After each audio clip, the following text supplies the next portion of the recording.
Welcome to the Rusted Garden Homestead. When you're starting seeds indoors, one thing that can happen on the surface of your seed starting mix is you can get green algae. Now sometimes people get confused, think it's mold or fungus, but the green growth is really algae. We have algae in our water.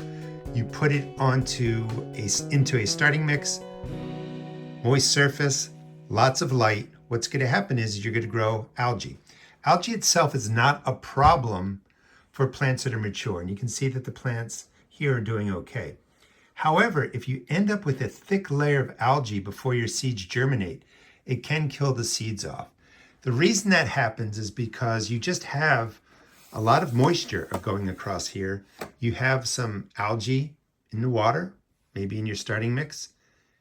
Give it the light, it multiplies.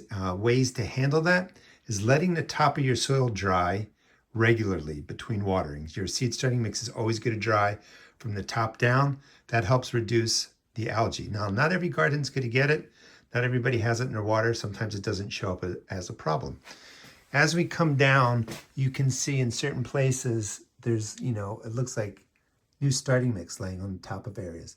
All you have to do is sprinkle starting mix right over the algae. That will block the light. That will kill some of it off. Here's a really good example of what's going on. So these are new seed starts. And for whatever reason, this side dries out quicker. And you can see, there's some sprouts. That's a different variety in there. They haven't sprouted yet.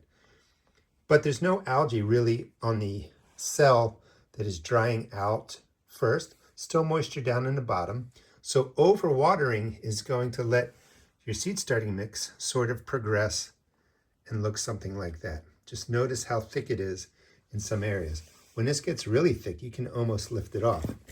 I like to use vermiculite. I didn't have any earlier when I took care of my plants, but I went to the store and got some.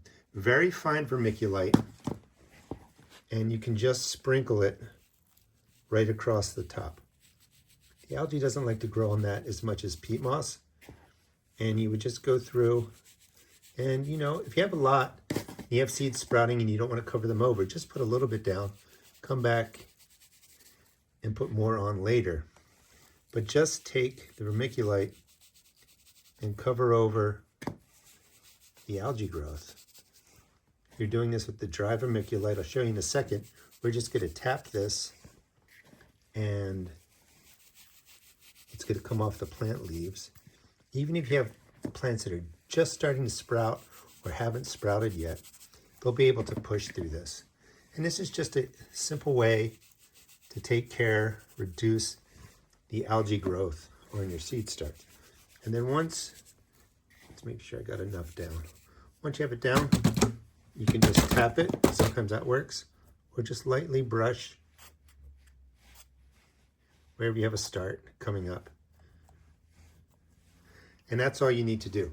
That will help reduce the algae. Once your plants get to a good size and they're looking more, like something over here, you don't have to overly worry about it. But again, go ahead and sprinkle down some seed starting mix over the algae, fine vermiculite, and that's going to take care of the problem. Thanks so much for watching. Please check out my seed shop at therustedgarden.com and please subscribe. I'm teaching people how to grow everything right now that you see here under my grow lights.